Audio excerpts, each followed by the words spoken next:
Hello and welcome back to Comics Over Time. This season, which we're calling Murdock and Marvel, a history of Marvel Comics starring Daredevil, we're breaking down the year in the comic book industry in two parts.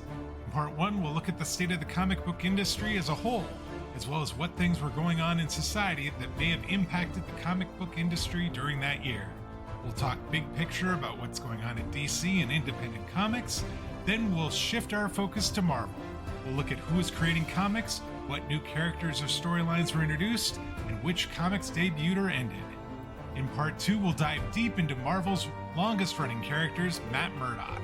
We'll look at what the year had in store for the Man Without Fear, key things that happened, and who joined or left his world before spotlighting one key issue or story. From there, we'll wrap up the year's discussion with a takeaway before moving on to another year and a whole new discussion. We're excited to have you join us on a trip through comic book history. We are back with our second half of 2015. We're going to be talking Daredevil this week. My name is Dwayne, and with me, as always, is my good buddy Dan. Dan, how's it going? It's going really well. It's been a busy couple of weeks with a lot of crazy stuff going on, but had the chance to actually get a lot of comic books read. And a lot of comic books from the time that we're talking about here. So it had been a while since I'd seen the Secret Wars stuff and the like from the Hickman books back at this time. So I went through and reread them all. And then, of course, got to read all the Daredevil stuff and assorted books, too. So really looking forward to talking about these. It's been fun. Yeah, it should be good. And it's a lot more manageable this year. 2014 was just this absolutely bloated mess of Daredevil comics. This year was an entirely much more manageable set of books. There was actually only 9 books in the main Daredevil run for this year that we're going to take a look at, which is, I'll take that. I'll take that. Well, when the editors decide to blow up the entire universe and your guy is not part of the big crossover, it tends to make for a relatively relaxed year. So, yes, that is quite right. So I think without further ado, let's jump in and let's talk about what happened in 2015 for Daredevil. The year in Daredevil. All right, Dwayne. So, first off, as usual, you've got our list of books. Looks like there's some good stuff here. So, what was Daredevil in? Who was he interacting with? And back in the regular series, who all did we have? A relatively consistent year. In fact, perhaps the most consistent year I think we've ever seen in the history of working on Daredevil. At least since the 60s. Yes. There are 2 creators this year on the main Daredevil run. We're talking Daredevil Volume 4, issues 10 through 18. There actually is more than 2 because there's a special 15.1 book that actually is going to be our spotlight book for this week that had some additional creators on it.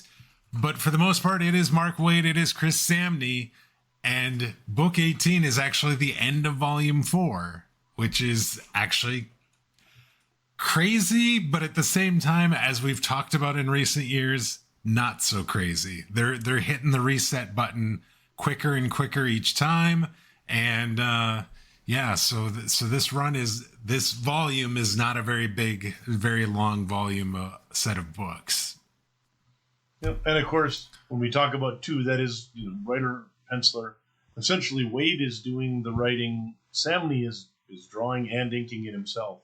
But we do have 2 other stars, or 2 other people we can at least note. Yes. And that is Matthew Wilson, the colors, and Joe Caramagna on letters, who I believe are, again, a team that just the entire year, you've got 1 colors, you've got 1 letterer. So it is an insanely consistent year. There are a few changes here and there with the editors, where there's some different people who come in and some co-editing. But really, as far as it goes, it is very clean and consistent. And Daredevil's been lucky lately, it seems, where once people do kind of get on the series to the extent of their abilities, they're sticking for a while. We've had some really nice creator teams. Just to add to that consistency, Mark, I mean, we were talking about the fact that Volume 3 was Mark Waid and Chris Samnee as well. So Yep. for like at least like half of that run as well. So you talk about consistency. It's not just even for Volume 4. It actually extends back into midway through Volume 3 and has continued on all through this point. And it's kind of surprising because with Samnee inking himself, he does have a cleaner line where his art isn't so hyper detailed, which maybe makes it partially more possible. But it's not easy to do pencils and inks on a monthly book and keep the schedule. So, kudos to him. The other thing is that we did have a few different people editing, but Sana Amat, Charles Beecham, and Nick Lowe all sat in the editor chair at some point during this season, helping out and working on things. And they worked sometimes as a team, and then sometimes I think each of them did it separately. But so it's been a good group and some interesting books. I'm interested to see what you think of some of these. So.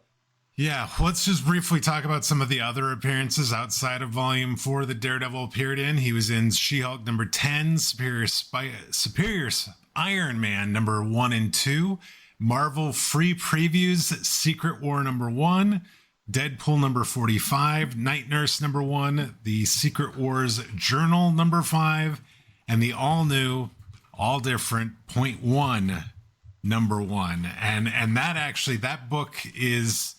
We're not going to really talk about it. I will mention it at the end of the recap, but it's important in that it introduces us to a character that we're going to see in Volume 5.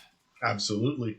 I just reread that one a few days ago, kind of prep and get ready for working on Volume 5.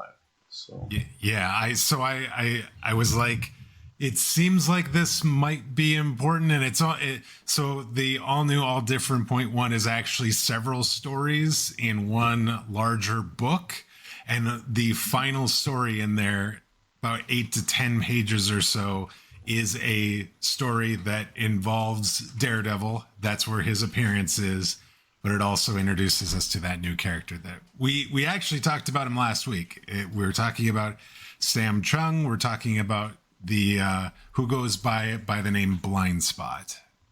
Well, that's interesting because it's essentially the Hulk is trying to choose his team for a death competition, and they look at Blind Spot and they're like, well, why go with him when we could have Daredevil? And then at some point, the Hulk is just like, why go with Daredevil when I could have Stick? So he just resurrects Stick and uses him instead. Yes. And it's valid, I would say if you can have Stick in your fight, you're probably better off than not. So yes. Yeah. So like I said, the main writer for these books, Mark Waid, did all of those, and then pencils and inks were Chris Samnee across all of the remaining books in Volume 4 that we're going to talk about on the main Daredevil run. As far as what happened in this, we're going to kick the year off with that big Purple Man arc that actually rolled over from last year in 2014.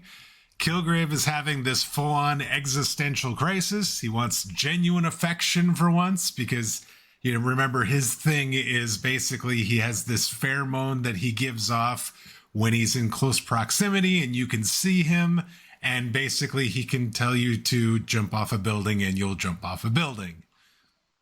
Mm-hmm. He ends up going and getting some women and has some kids, and he now is going out and trying to round up these kids.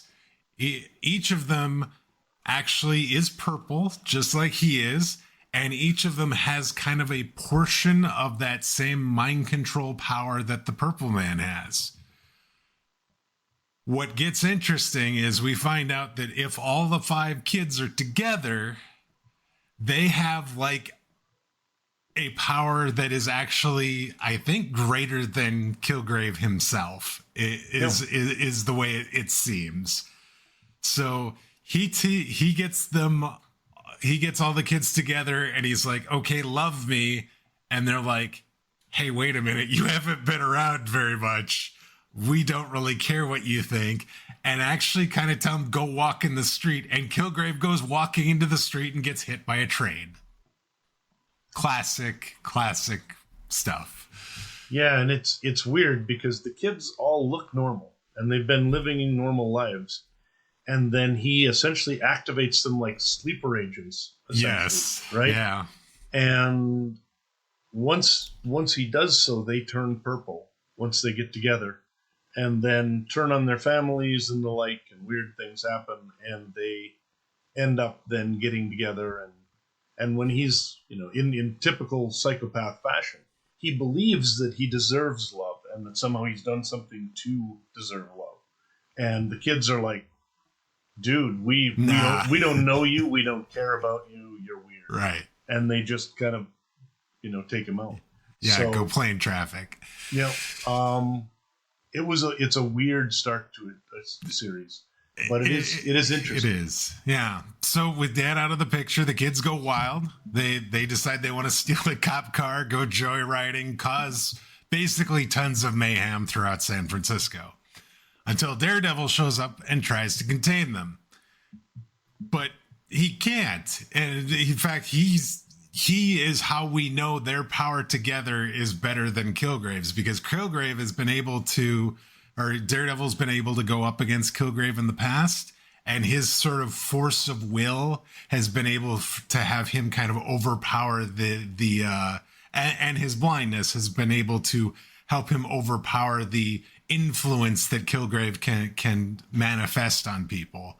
But here he ends up kind of throwing himself over a bridge and is in the fetal position at the bottom of a bridge after trying to get these kids to Yep. All right, let's stop the chaos. Let's stop, stealing police cars and start driving around, and the crazy thing is what we end up finding out is at the bottom of that bridge, Kilgrave is still alive and is sort of pissed about the fact that Daredevil's trying to round up his kids. And so he starts beating the living snot out of that Murdock. And Daredevil is not able to fight back. He's sort of in this almost comatose state. And Kilgrave is beating on him. And then he says the magic word. He says something to the effect of, you're finally showing fear. Because he's, the man without fear. And for what that triggered Daredevil, and he suddenly is able to fight back. He goes into fight mode, starts beating on him. But ultimately, Kilgrave and the kids get away, and Daredevil's left to sort of kind of pick up and try and deal with the aftermath of all this. It is quite crazy. Yeah, it's weird because the kids almost have more of a psychological power, where Kilgrave can tell someone to do it and they have to. But with the kids, it's like you feel it more. So it's harder really even for him to find a way to resist than it is with Kilgrave. And so that was bad, and it ends him up off a bridge. I still don't know how Kilgrave ended up being under, he got hit by a car and now he's just been waiting under that bridge for Daredevil to fall off. Well, they're showing him, and he's in the morgue at you, and he's suddenly he's on a table, and then suddenly he's getting up and he's walking out, and then next thing you know, you see Daredevil on a bridge, and there just happens to be Kilgrave. It's man, talk about coincidences there. Yeah, they do say later that the way Kilgrave phones the kids again is he somehow can sense their shared powers or something. So maybe he was just after the kids and a Daredevil fell on him. I'm not sure. But in any case, I guess that makes sense. It's not sufficiently explained, but we'll survive. So, right. Anyways, bring it home. There's another issue to this. There is. After regrouping with Kirsten, Daredevil tracks the whole family to a mall arcade, which, I totally see that the kids, that's where they would want to go. With some strategic help from police, Matt is able to separate the kids so that their powers are weakened, and everyone, including Kilgrave, gets taken into custody. And the issue closes with actually a very surprisingly tender moment where Matt finally lets Kirsten in, on every level. They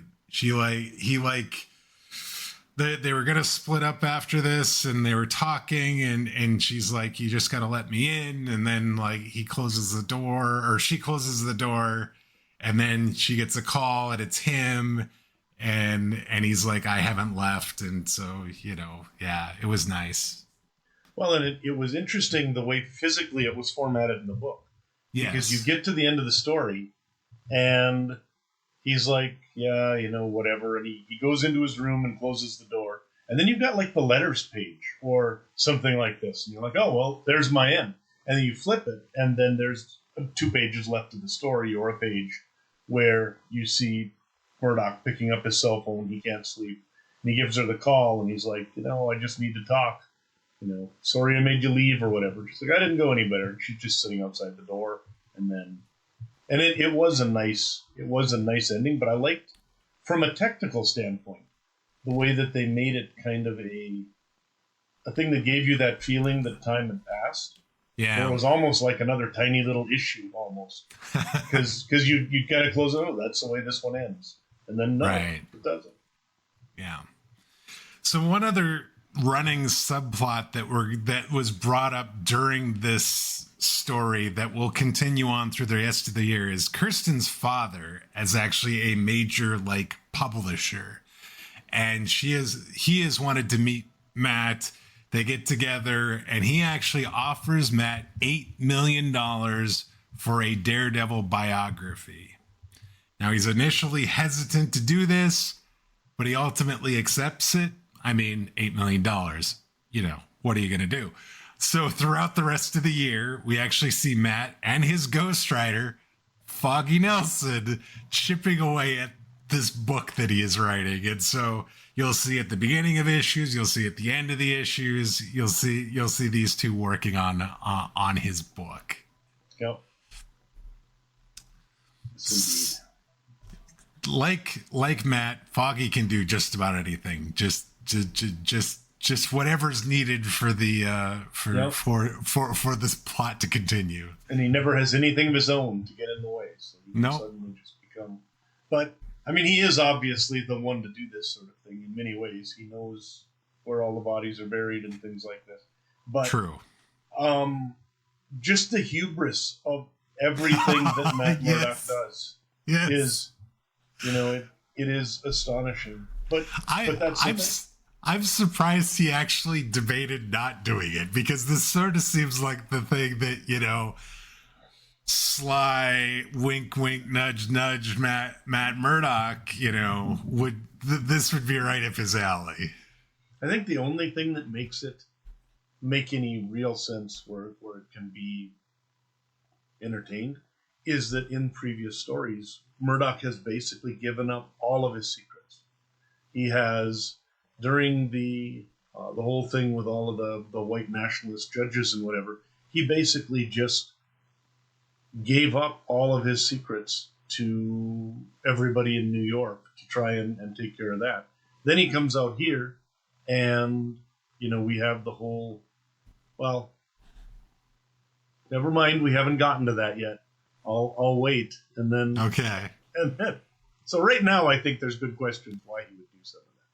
Yes, but he's going to be doing this, and actually at the start of the next issue, we see him start to working on that, and I love the fact that he's telling the story, and Foggy's like, Matt, I don't recall that story going that way.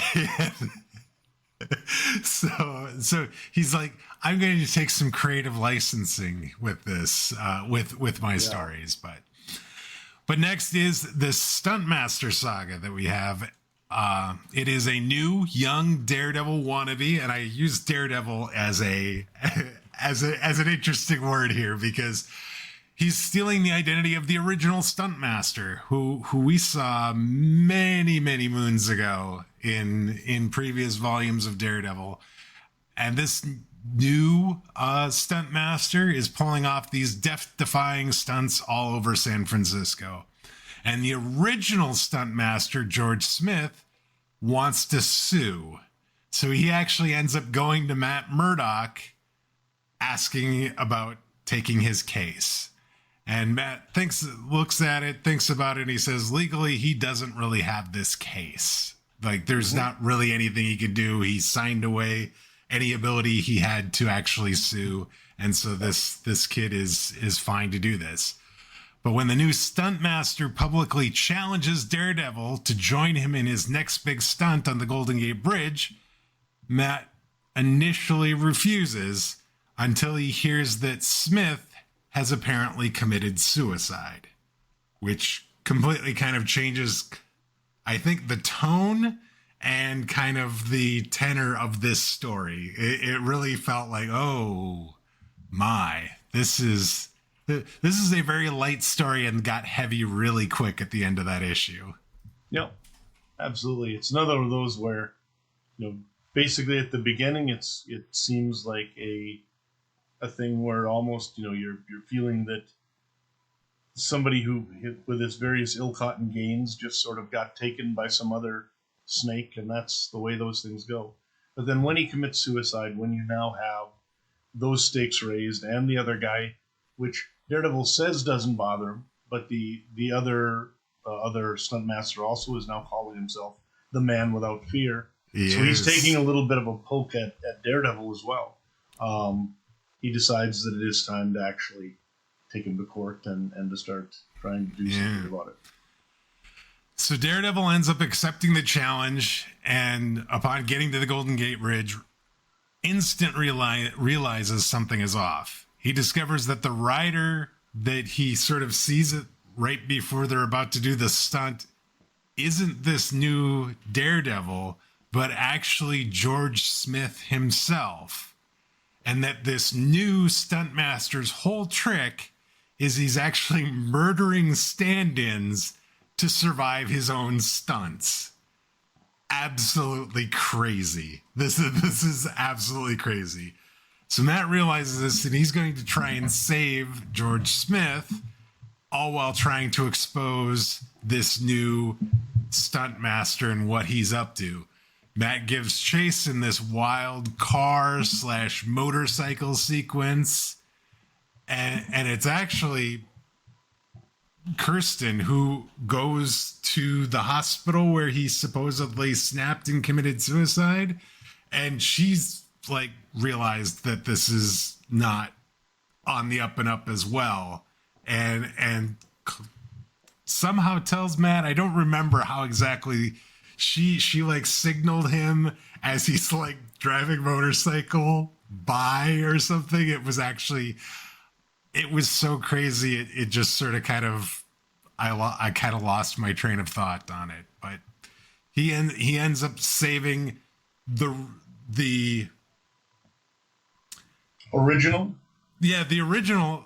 It turns out there actually was one more twist, which was that Smith is actually faking his suicide, and that he is the actual new stunt master, and that he is sort of killing off stunt people, stand-ins so that he can cheat death. And his goal wasn't fame. Apparently it was immortality, because he catches him and they're like talking afterwards, and he's like, I didn't do it for the money or fame or anything. I just wanted to be known as the greatest death cheater. Yeah, and he's like, I won't be in jail for long, because part of my grand plan was to use super toxic drugs to allow me to somehow be able to trick you into believing that I was telling the truth. So the other part of my revenge is I'm going to die soon in order to trick you. And it's like, this guy is just crazy.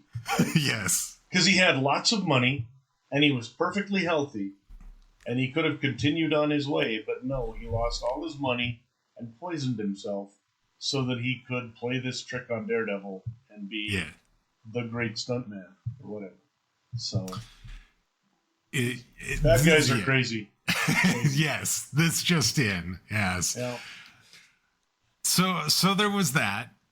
And then we get this really fun twist of a story where Kirsten actually gets her own arch nemesis. So now Matt's worried that their relationship is going to put her in danger. And then she gets kidnapped while meeting with her father. Yep. And so Matt immediately goes into, DEFCON 5 or whatever, and is like, one of my rogues galleries of villains is after my girlfriend. I am going to save her. And he's able to save her, except that it's not one of Matt's villains. It is the Lilac Killer, which is a serial killer that Kirsten's been investigating. And she's actually, crazy enough, absolutely thrilled about this, that she got in this situation, shouting, "I have my own arch foe," while Daredevil rescues her. This actually was very close to being my spotlight for the week, just because of the sheer, just sort of kind of subvert expectations, but it ended up being kind of silly and fun at the same time. Yep. No, I love the fact, that essentially as a lawyer, she'd put this guy away. She's like, okay, well, put him away for life, but somehow he escaped and planned to come after me or whatever. So she is, obviously, I think she said something like, I may have peed a little bit or whatever. Yeah. But, it was scary because he was definitely going to try and actually murder her to take his vengeance. But yeah, it was fantastic. Just that idea that Daredevil's always worried that somebody's out to get the people he cares for to get back at him. Mm-hmm. And he never really gives them credit for the fact that they have also done good things to put, bad people away in the life, where there may be perfectly good reasons why some of these people just want to murder them without anything having to do with Daredevil. It's all about him. She's been mm-hmm. a district attorney. She is a lawyer. There are people, they do things all the time that other people dislike, to the point where they might get, if they're unhinged enough, they might, seek revenge. And so it's actually sort of crazy. Yeah, I think, go ahead. I was just going to say, I'm actually surprised we haven't seen this story before now, because it seems like such a simple idea of subverting expectations, and it works out so well. I'm just surprised we hadn't seen it by now, but I'm glad we finally saw it. Yeah, because it would have worked with Elektra, it would have worked with Black Widow, any of that. My probably part of it that I enjoyed the most was after they were done, when Kirsten had declared she had her own villain and whatever, and then she's like, "Are you okay?" I'm always worried that one of my foes is somehow going to hurt you to get back at me or something like that. And Daredevil is just boiling through all of this, of course. Yes, so that was fantastic. So as we continue, in issue 14, the Matt Daredevil identity line really starts to blur. Matt's now showing up in court in full red suits with giant DD belt buckles, handing out Daredevil business cards. I mean, subtlety is dead at this point. He is full on embracing the Daredevil is Matt is Daredevil thing. He's asked to investigate a Birdman predator, which sends him after who he believes is the owl, but it ends up being that Jubila Pride, the owl's daughter that we actually talked about, I think, last in 2014 as part of We saw her in an alternate future. Yeah, yes, that's right. And it ends up leading to a team up. They eventually discover the owl himself has been kidnapped and wired into this massive surveillance system run by the Shroud, who is spiraling emotionally and spying on everyone through any electronic device. All of this to sort of find that Julia Carpenter, who he was very much looking for at the beginning of Volume 4, when the Shroud and Daredevil were interacting then. Very, very crazy stuff here. Mm-hmm. So Daredevil and Jubila try taking down the Shroud and find the owl in this surveillance setup thing. End up not being able to save him. Then Daredevil actually has to drag Jubila Pride kicking and screaming away from her father. And so she's upset She didn't want to retreat. She wanted to stay and save her dad. So they end up going to the deputy mayor for help, but that only makes things worse because Jubila gets mistaken for the child kidnappers that stole the kid in issue 1 of volume 4, because apparently she's making tech to help people, criminals, I guess. Kidnappers. I mean, she didn't get mistaken. She did literally sell them the tech that was used and she's using the same tech. Daughter. So now we have the cops are after both Jubilee Pride and Daredevil, and then so they're running from this. They're being surveilled through all electronic devices throughout the city by the Shroud, and then Jubilee drops the bomb. She says there is only one person who can help us in this instance where, we're being pursued by cops, we're being surveilled, and it's Wilson Fisk. Yeah. The Kingpin. Didn't really know if I saw that coming, but I definitely did not dig it, I will say. No. The going to the Kingpin for help never works out well for anybody. But no, it certainly does not. And then we're sort of left like that for a month, because the next book that we get is actually this Out of Order issue 15.1, which is a couple of standalone stories from Mark Waid, Chris Samnee, and Mark Guggenheim that we're actually going to use as our spotlight for this week. And so we went, if you were reading this in real time back in 2015, you basically got your book and you're like, I'm excited to hear how this meeting between Wilson Fisk and Daredevil is going to go. And you get this book, and it's a celebration book. This is a milestone, the 50th anniversary of Daredevil, I think, is what they were commemorating with this book. And you had to wait because this took the place of the main book this month. Yeah, these are always a little weird. On the other hand, again, this is the sort of thing that you do when somebody like Samnee just needs time to make sure he's getting his stuff done. Yeah. And, they may have had some time there to do a little bit of extra stuff. I think that even though he does the book, there probably was some extra time or something else because of this. So, yeah, they probably were working on it for several months leading up to this and that sort of thing. So it gave them some time back, I'm sure. Well, like I said, we'll talk about that during the spotlight for this week. So back to the main story. Matt and Jubilee meet with Kingpin, and Matt asks for protection for himself and his friends from the Shroud. Fisk loves every second of this and demands a payment.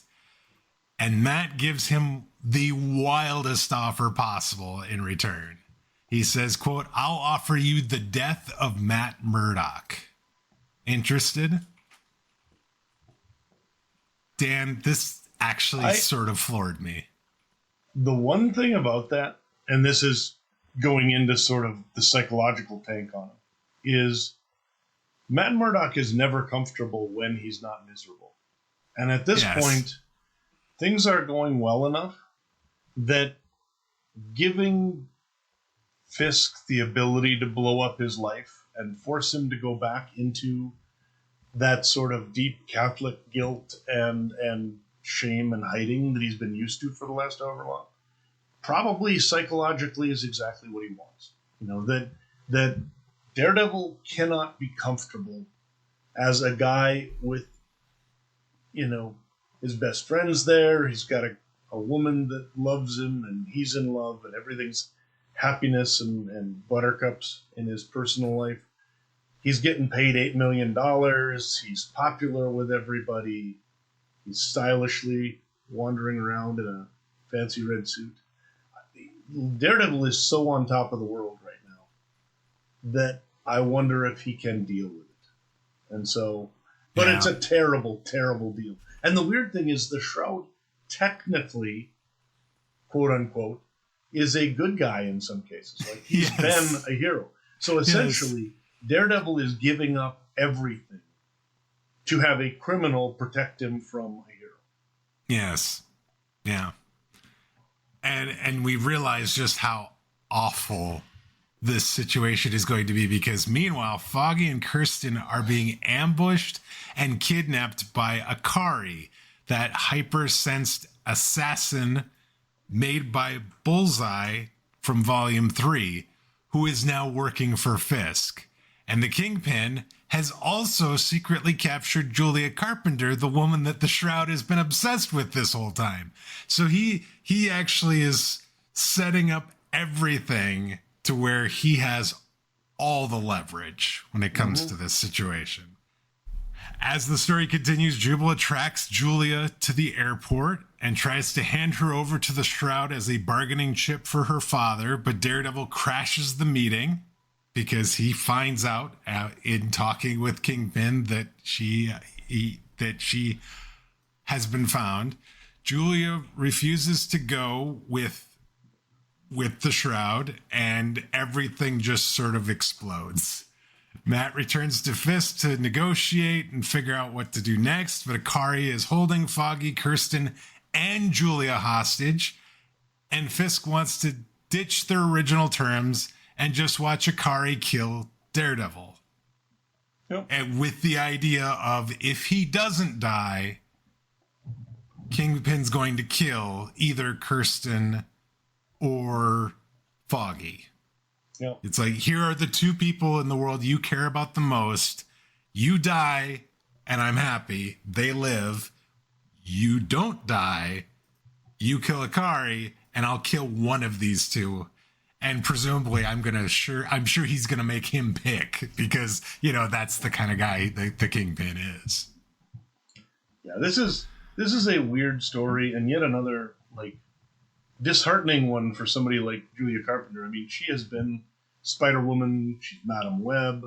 This is a hero, within her own right, and essentially is just basically, a pawn in the story. Chip. Yeah. Gets abducted at the airport, held by this. They're in these weird control collars and everything else.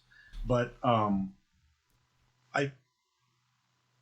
I also find it weird that somehow Kingpin decided to set up residence in San Francisco of all places. Yes. Like, why are we finding... What is he doing here? What is he doing there? And if he was there or was looking at moving someplace, why wouldn't he have gone, Seattle looks good. Right. Kansas City. Someplace Daredevil isn't. Yes, right? because Daredevil's not keeping it quiet that he's there. So it's just why is he in San Francisco? It's like, only somebody who wants to then interact with Daredevil is going to put himself in the same town as Daredevil yet again. These guys are deeply disturbed. Yes. So Akari and Daredevil fight, and their fight spills out across San Francisco rooftops for several pages, and then it looks, I don't remember if they were kind of at an even pace or if one was kind of getting the upper hand or not, but then suddenly the Shroud intervenes and kills Akari.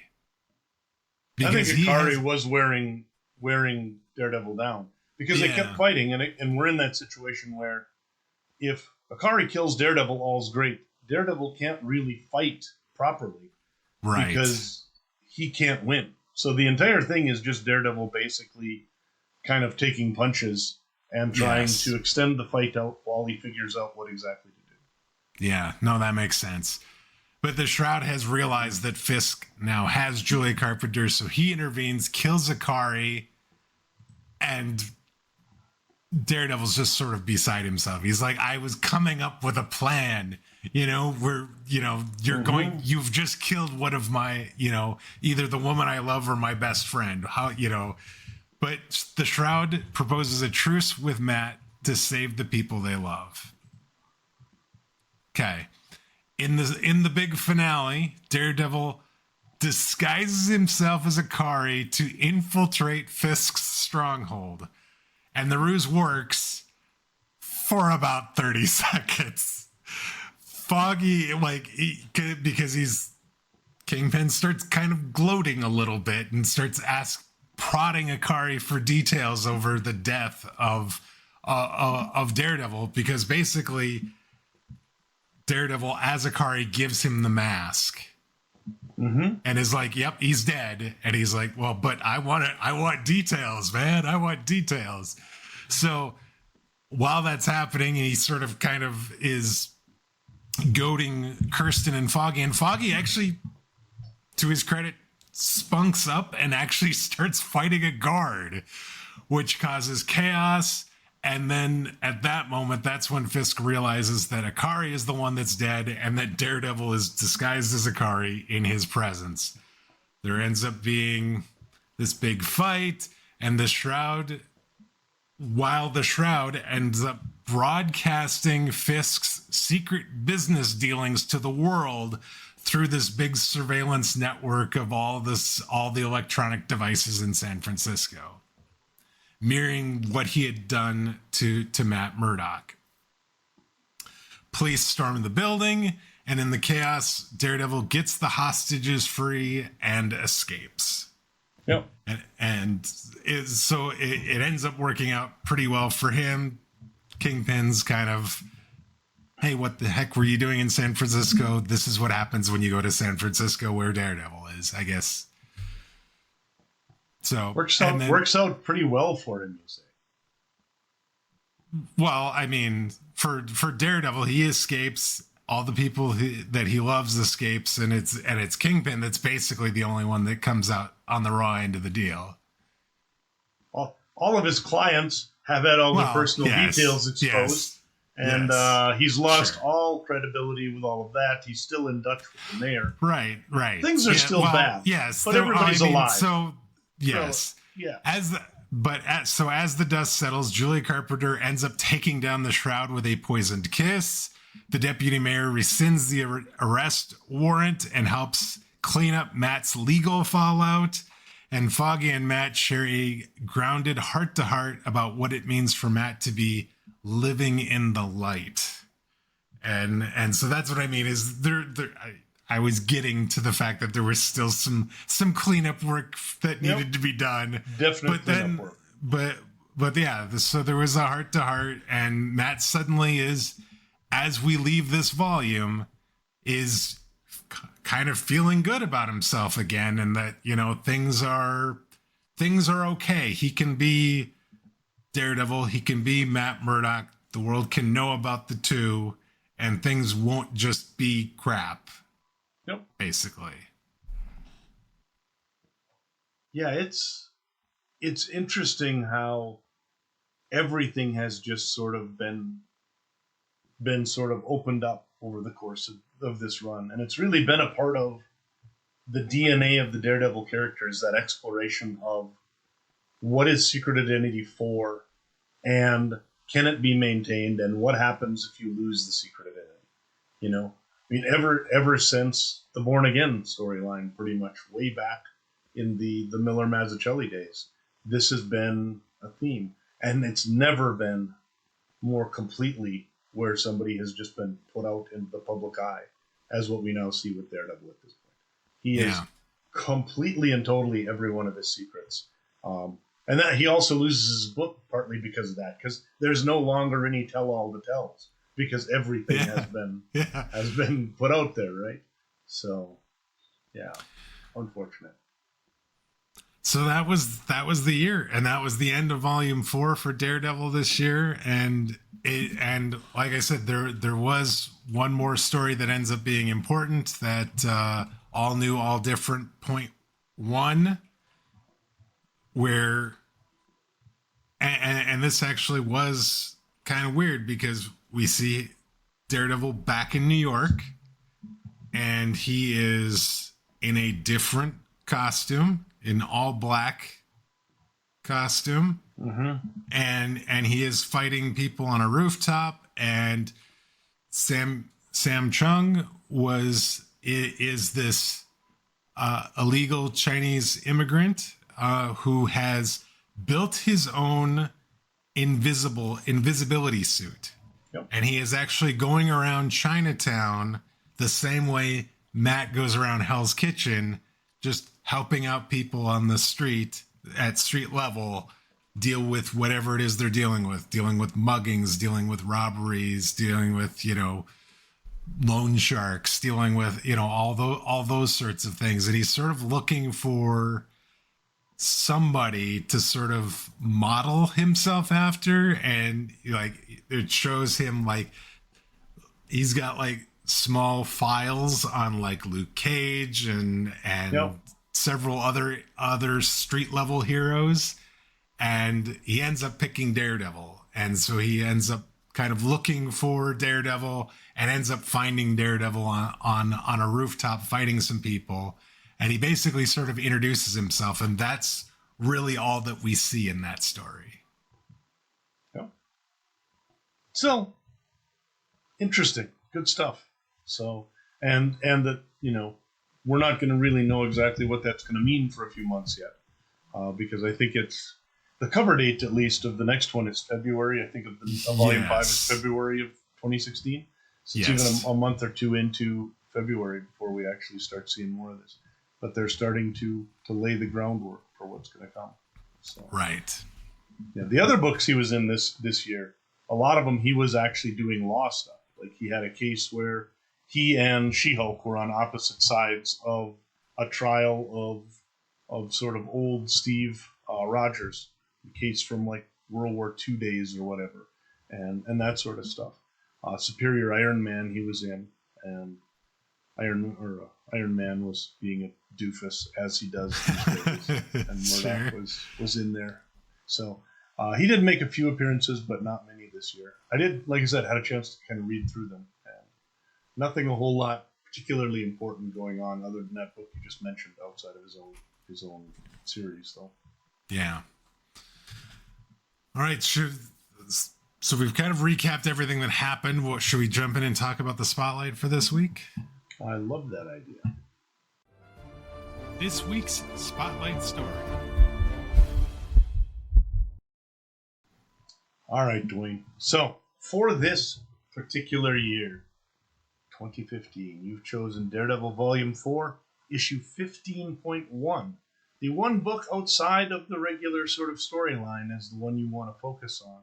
I'm interested to find out what it was about this. It's also strange, kind of like I mentioned, that usually when you get one of these, it ends up being something that has that ability to sort of give the artist a break or whatever. The fact that Samnee just does the issue anyways, I don't really know, why did this need to be 15.1? I do sometimes wonder. So... Yeah, so this is from July 2015, and it has apparently 3 stories in it: Retrospective and Worlds Collide, as well as Chasing the Devil. And this book sort of presents itself as a lost chapter for the autobiography of Matt Murdock. Mm-hmm. So it sort of frames itself as looking back at Matt during some early adventures during his yellow costume era and reflecting on what that's taught him. And so you see him kind of current day talking with Foggy, and they're doing the thing that they've been doing throughout the year of sort of writing his autobiography. And he sort of kind of recalls a story very early on from when he was really inexperienced as Daredevil.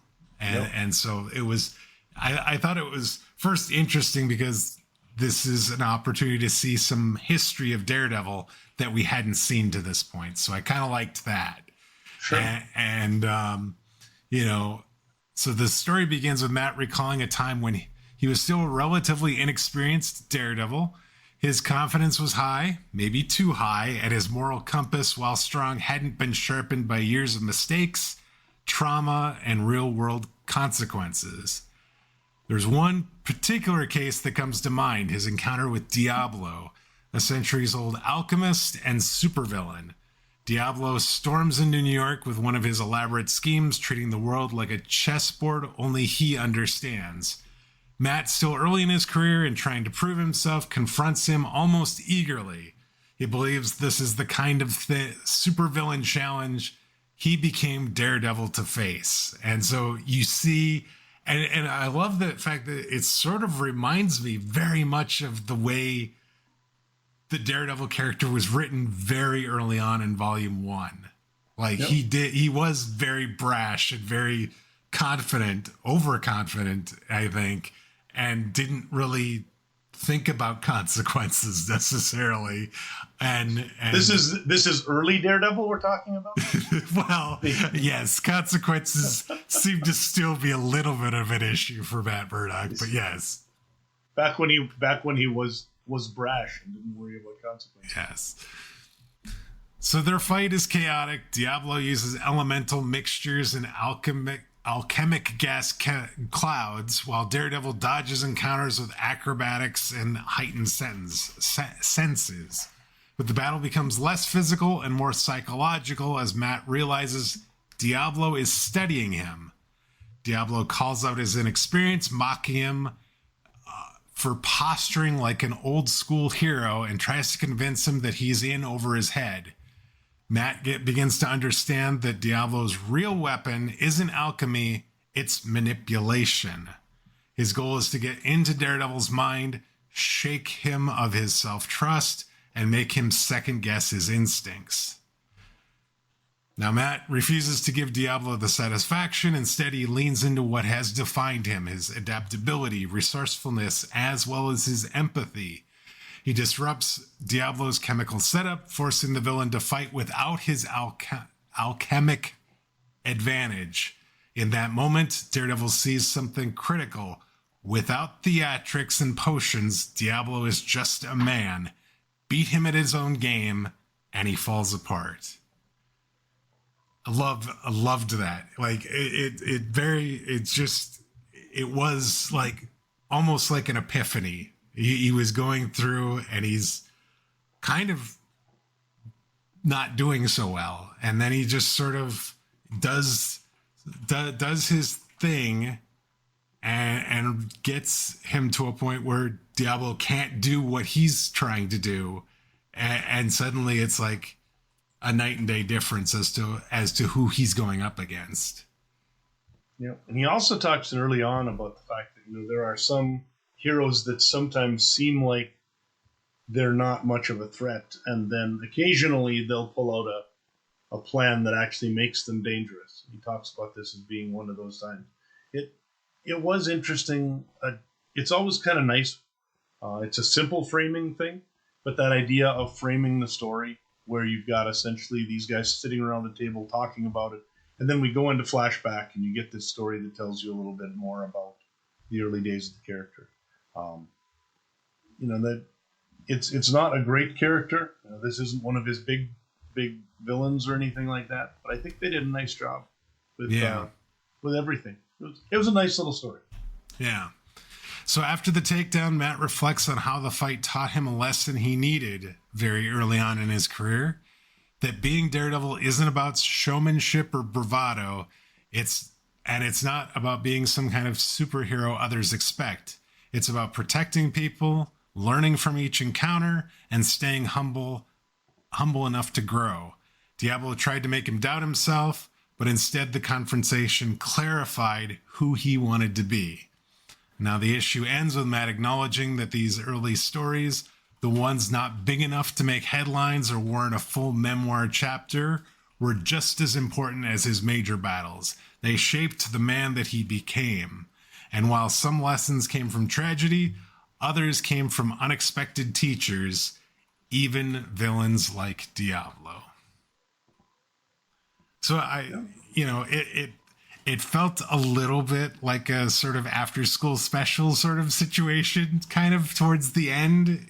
Just kind of the way it kind of wrapped up in a nice little bow, but at the same time, I sort of liked it. And just like the idea of the hero is that culmination of all the battles, all the trials that he or she has gone through, and that there are big battles that end up catching headlines or would be in books if they wrote books.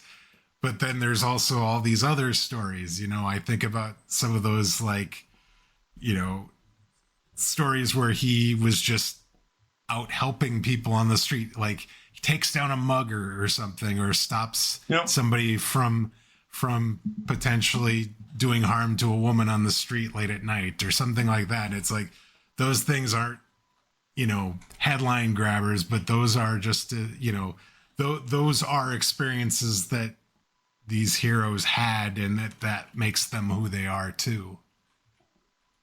So one thing you didn't focus on is, in some ways, the most interesting part of the story for me, the thing that made me try and put it in place, was that after he gets done facing Diablo, he is still a little disoriented and everything by some of the stuff Diablo's done to him.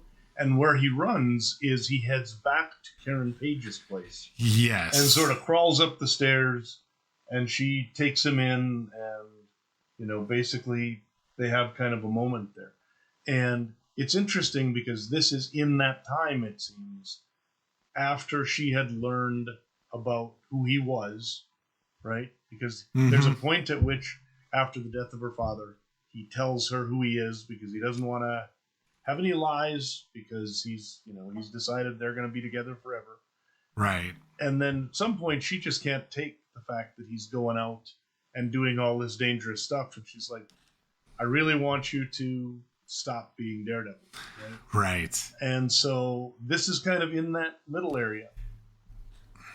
I didn't know how exactly to sort of frame that. So, and like, I was trying to figure out where that was in the sort of timeline of events, but I think you've hit where it is. But yes, he does go, and the issue actually ends with those two kind of in each other's arms,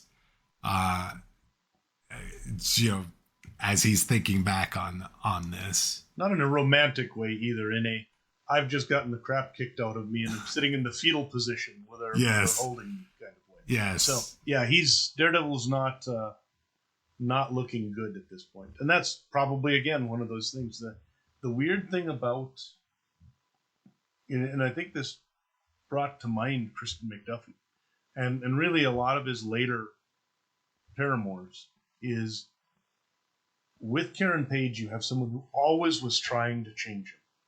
Every other issue, she had some new scheme for how she was going to get him his sight back, so that then they could be happy and be married and whatever. And once she found out he was Daredevil, the whole goal was to make him not be Daredevil so that they could be happy together and whatever, right?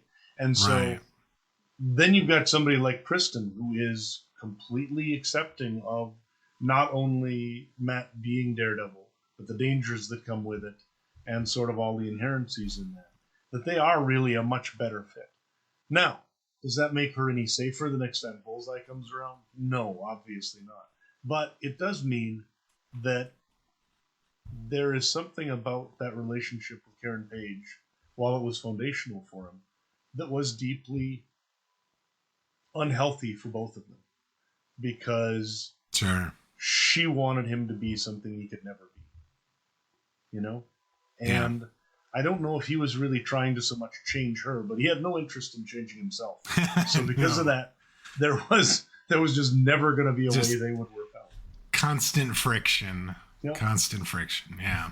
But so this would, I would say, be somewhere between issue like 57 and issue 90 or something, because I think 90 is about when he leaves for San Francisco with Black Widow the first time. Right. So, yeah, no, that makes sense. And yeah, I think and during that time he did use the yellow costume there for a little bit too, I think. So yeah, that makes sense for timing. So all in all, I like that story. The cover art is kind of fun as well. For this issue, there is Matt. He's at a computer desk with a computer screen on, and then it's red and it's yellow, and there's all these sort of faded kind of faces in the background, and I'm not even sure entirely who all these faces are, but I Which think page that is this? I'm looking at the cover art. Oh, sure. Yeah.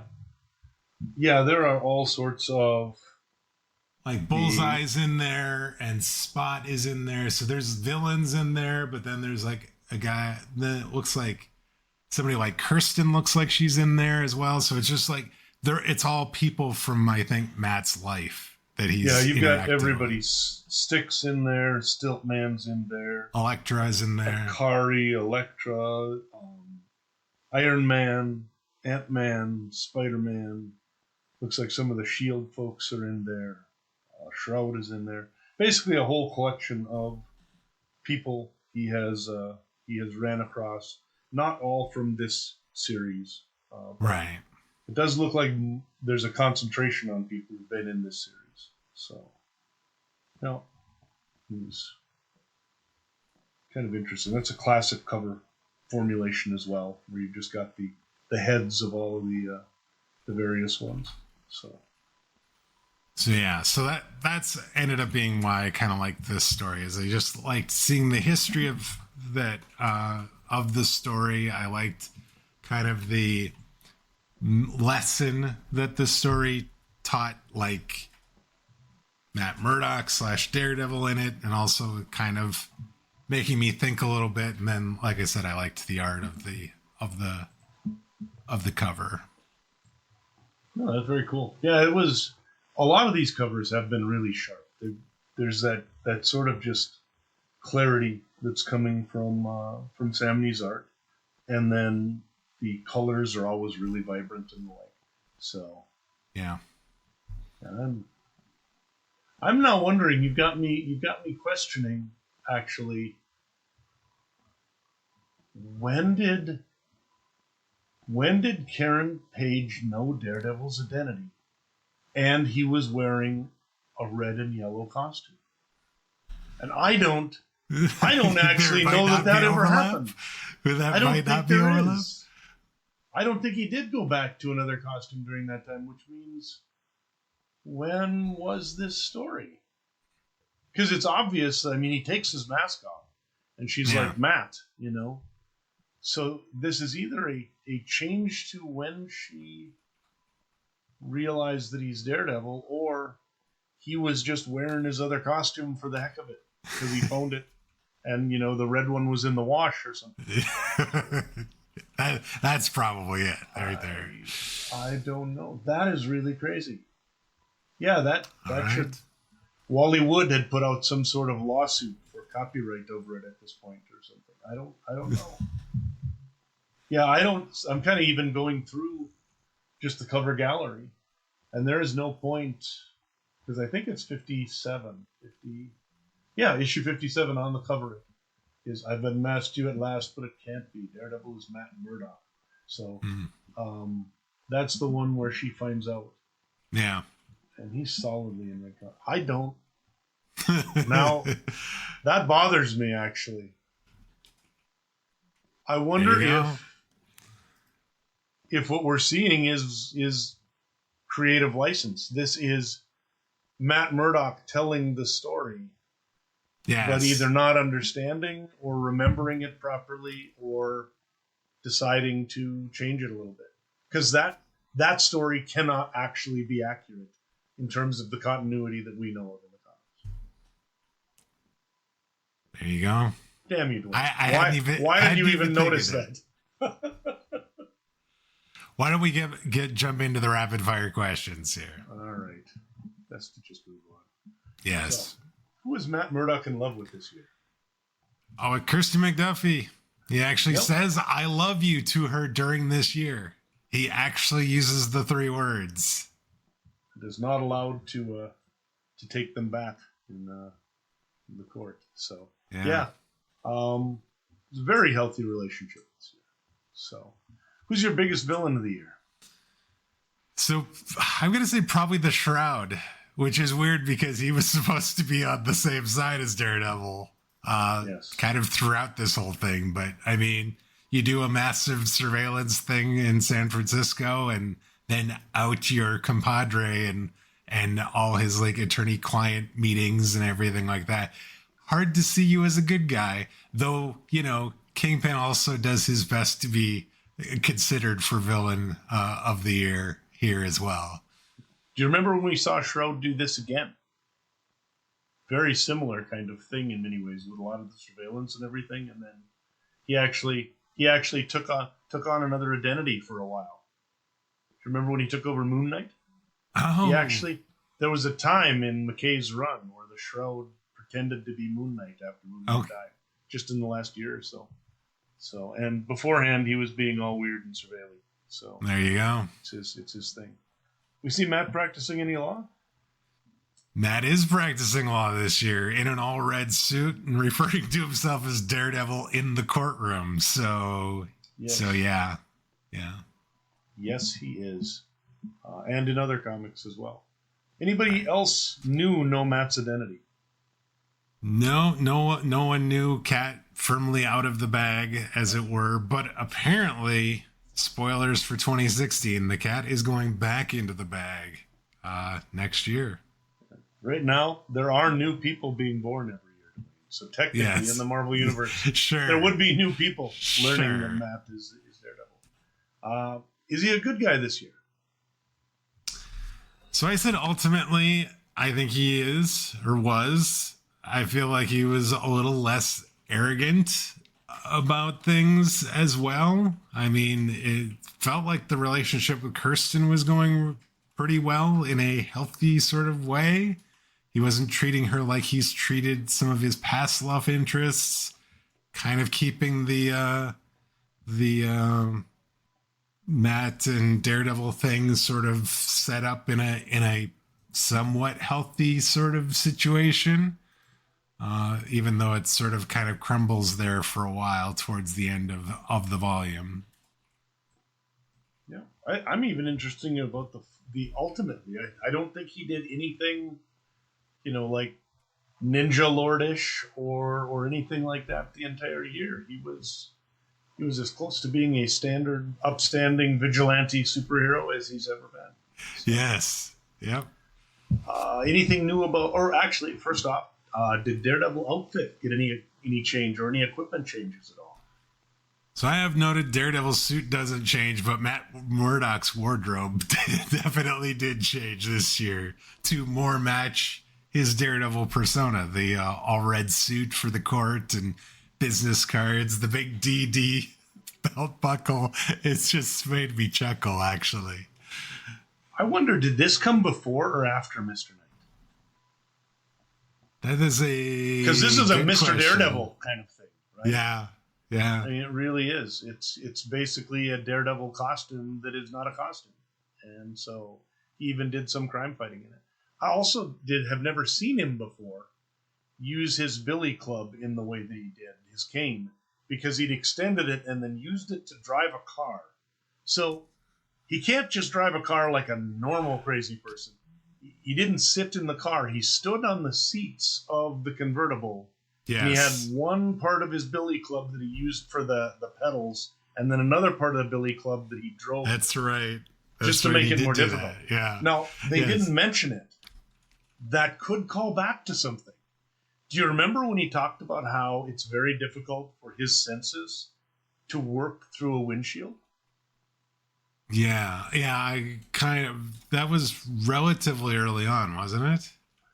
That was actually in the one where he was going out. It was just a year or so ago when he was on his vision quest, where he had the big truck that he took from. That's right. Yeah, when he commandeers the guns truck. Yep. He's like, well, really, all I can see is a windshield right now, but that's okay. So they didn't mention that, but it would make sense that he'd either have to knock out the windshield or drive from above it like this. So maybe that's what he was doing. I don't know. There you go. Sure looked cool, though. And last, or no. Okay, so off that diversion, though, did we learn anything new about Matt's past this year? So we saw a glimpse of his past when he was talking to Jubal of Pride when they first kind of met up, when he ends up finding her. And then obviously in that 15.1 book, we see that whole encounter with Diablo that was very on in Daredevil's career, from Matt's past as well. But no. Yeah, him and Jubila kind of shared a page each of their childhoods to each other, kind of comparing dads, as it were. Yeah, I still find it very odd that with all the stuff he was up to, somehow the owl found time to just be this caring dad who's hanging out with his daughter all the time. I mean, the guy's in jail basically the entire time, it seems, other than when he breaks out and attacks Daredevil and then goes back to jail. Right. So, yeah. Whatever, I guess. Such is the way of it. So, anyway, and what for you was the biggest moment of the year? So the biggest moment for me is Matt going to Wilson Fisk, of all people, to help after the Shroud's big broadcast. Not surprising that it didn't turn out very well, or as Daredevil would have expected. There you go. For me, the biggest moment was actually when Kristen was able to have her own her own nemesis. I loved that weird little turn more than anything else, just because it was such a comeuppance for Matt in so many ways that the world really is not always all about him. That was fantastic. That is a good one as well. All right, I think we've wrapped up our talk on Daredevil. I think we did it. We covered everything. It was a good run. I think Volume 4 was good overall. I think there are other runs with other creators that I've liked more, but this ended up being very solid. I enjoyed these books. Yeah, I enjoyed them. I think it was another solid run. I've kind of gotten used to this now as we've been reading, and starting the next series has been jarring for me. So yes, I don't know about you, but it is a look and a tone change in 2016 with the next creative team. Yeah. Yep. Absolutely. But I think that is a discussion we're going to have to leave for next time. We still have one more piece of business to get through for 2015, and it is the takeaway. This week's takeaway.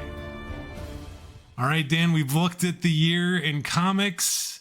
We've looked in the year for Marvel. We've looked at the year for Daredevil. Lots of interesting stuff has happened. If you were to take and sum up everything for us as we leave 2015 and this discussion, what is the takeaway? I'm going to go with it's always dangerous when your hero is happy. And we're going to look at this specifically within the context of Daredevil, of course. But really overall across the Marvel and DC universes right now, you have an awful lot of characters who people have loved for a long time, who've built up sort of a history and a family and everything like this that makes it really difficult to keep telling stories. And so because of that, sometimes it's all just got to get flushed out again, right? This is the problem we had with Brand New Day with Spider-Man.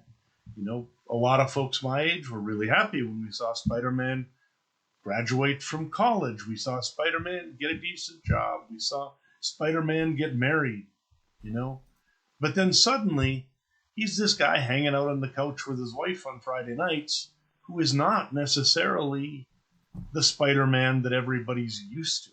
And so for him to still be that guy for another generation, you've got to do something. And there are different ways to do it. You can simply have him retire and pass on the mantle to a new Spider-Man. They tried that at DC with new Flashes and new Green Lanterns and everything. And yet, for some reason, the old characters keep coming back. But we're at a point where Daredevil is really, really nearing Brand New Day territory in terms of his level of happiness and just how much his story has sort of warped in terms of what's left to tell, right? Yeah. That unbelievable level of everybody knows everything about him and about all the people he cares about and all the rest, plus the fact that he no longer has any credibility or a law license anywhere, I think, in the 48 contiguous states at this point, right? He has nowhere to go. So he can't be a lawyer anymore. And something's got to change. And in comics, what changes is either something catastrophic, like the brand new day for Spider-Man, or, in some ways what we saw with Moon Knight, where there's times where he gets canceled, or something big happens where, like when Jed McKay takes over, his entire previous sort of supporting cast just sort of gets removed, Daredevil's going to have the same thing happen.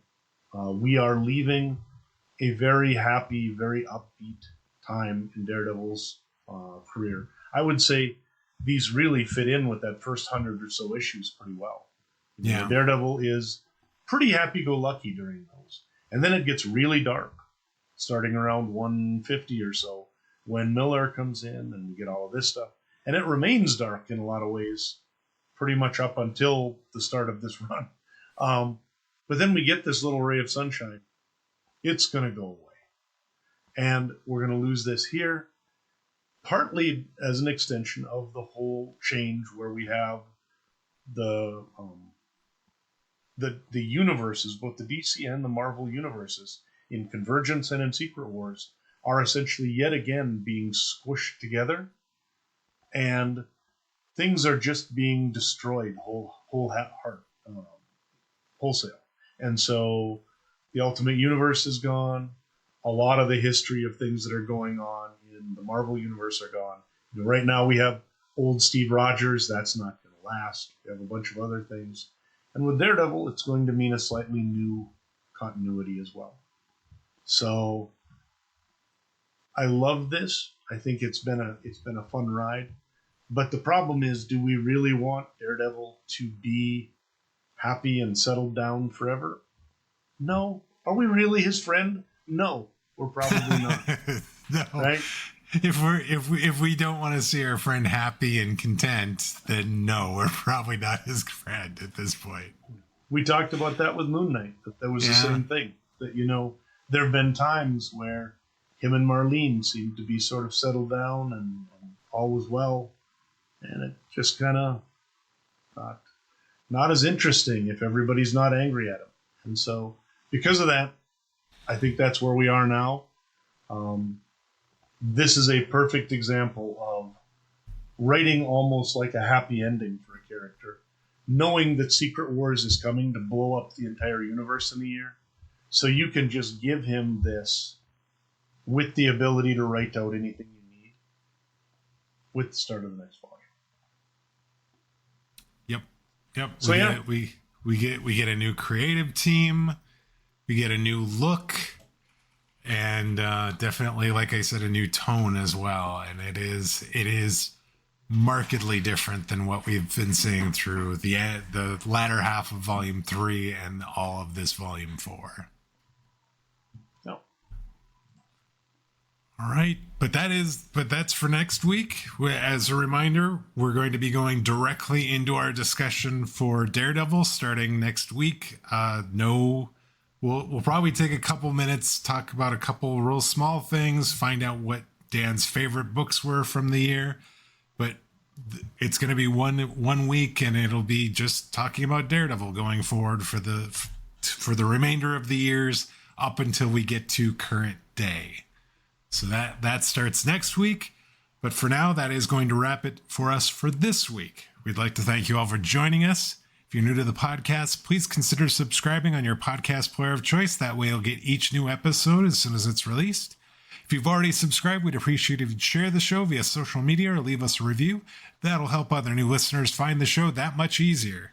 Now, whether you're new to the podcast, you've been with us from the beginning, we'd love to get your thoughts on this week's show. Did you read these books recently? What did you think? Did you like issue 15.1, the kind of 50th anniversary special book there that was the missing chapter of the Matt Murdock autobiography? Tell us what you think. We'd love to get those comments. You can send us those via email. That address is comments@comicsovertime.com, or you can reach out to us on Blue Sky. We are at Comics Overtime there. Dan, this was a great year to sort of wrap up our look at kind of the year of comics as a whole and Marvel, and now we're just going to be focusing on Daredevil the rest of the way, and maybe kind of tying indirectly into some of the themes that are going on. It's been interesting, and like we've said, there is a big change coming, and it happens like literally a month into, or 2 months into the year in 2016. Have you gotten to the point yet where you know why it happened? Have you read that far ahead? I have actually finished all of 2016 and 2017. I've been reading feverishly, so we do get some answers. We just don't get them right away. Yes, and for Dwayne, that meant maybe having to wait a couple of days. For most people, I think it meant having to wait 6-8 months or so, maybe more than that. It was more than that, because you don't get the answer until 2017. So that you went all of 2016 without knowing. Yeah. So, yeah. It's good to be Dwayne. You're reading them, I suppose, the right way, man. It's much easier. All right. Yes. Until next week, take care, everybody. See you later, folks.